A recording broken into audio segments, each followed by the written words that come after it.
ಅಡಗಲಿಯಲ್ಲೊಂದು ಅಮಾನವೀಯ ಘಟನೆ.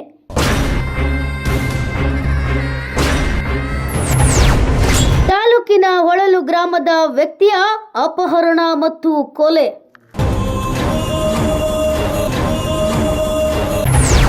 ಹಣಕ್ಕಾಗಿ ಬೇಡಿಕೆ ಇಟ್ಟ ಪಾಪಿಗಳು ಕೊನೆಗೂ ಜೀವ ತೆಗೆದೇ ಬಿಟ್ಟರು.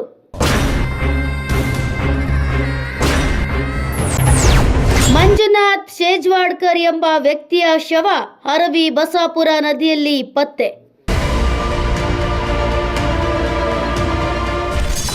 ಹೌದು, ಅಕ್ಟೋಬರ್ 10ರಂದು ಅಪಹರಣವಾಗಿದ್ದ ಹೂವಿನಹಡಗಲಿ ತಾಲೂಕಿನ ಹೊಳಲು ಗ್ರಾಮದ ವ್ಯಕ್ತಿಯ ಶವ ಹರವಿ ಬಸಾಪುರ ಗ್ರಾಮದ ಬಳಿ ಶವವಾಗಿ ಪತ್ತೆಯಾಗಿದೆ.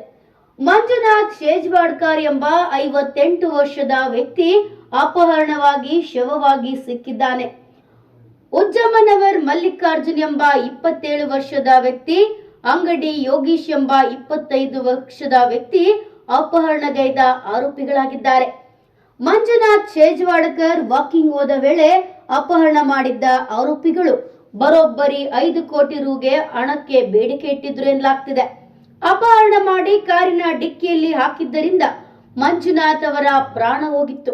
ಆಗ ಅವರ ಕೈ ಕಾಲಿಗೆ ಹಗ್ಗ ಕಟ್ಟಿ ಬಾಯಿ ಮತ್ತು ಕಣ್ಣಿಗೆ ಪ್ಲಾಸ್ಟಿಕ್ ಪ್ಯಾಚ್ ಹಾಕಿ ಅರವಿ ಬಳಿ ಸೇತುವೆಯಿಂದ ತುಂಗಭದ್ರಾ ನದಿಗೆ ಎಸೆದಿದ್ದಾಗಿ ಪೊಲೀಸರ ತನಿಖೆ ವೇಳೆ ಆರೋಪಿಗಳು ಬಾಯ್ಬಿಟ್ಟಿದ್ದಾರೆ.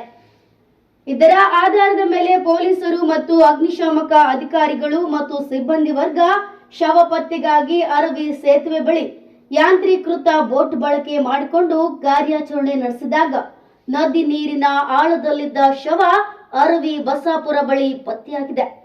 ಆರೋಪಿಗಳು ಮತ್ತು ಅಪಹರಣವಾಗಿದ್ದ ವ್ಯಕ್ತಿ ಪತ್ತೆಗಾಗಿ ಎಸ್ಪಿಎಸ್ ಜಾಹ್ನವಿಯವರು 4 ತಂಡಗಳನ್ನ ರಚನೆ ಮಾಡಿ ಶೋಧ ಕಾರ್ಯ ನಡೆಸಿದ್ದಾರೆ. ಅಪಹರಣಕಾರರು ಮಹಾರಾಷ್ಟ್ರದ ಪೂನಾದಲ್ಲಿರುವ ಮಾಹಿತಿ ಮೇರೆಗೆ ಅಪರಾಧ ವಿಭಾಗ ಪೊಲೀಸರು ಆರೋಪಿಗಳ ಪತ್ತೆ ಮಾಡಿ ಎಡೆಮುರಿ ಕಟ್ಟಿದ್ದಾರೆ. ಶವ ಪತ್ತೆ ಕಾರ್ಯಾಚರಣೆ ಸ್ಥಳದಲ್ಲಿ DYSP Venkatappa Naik, CPI Deepak Bosareddy, PSI Bharat Prakash ಹಾಗೂ ಪೊಲೀಸ್ ಸಿಬ್ಬಂದಿಗಳು ಉಪಸ್ಥಿತರಿದ್ದರು.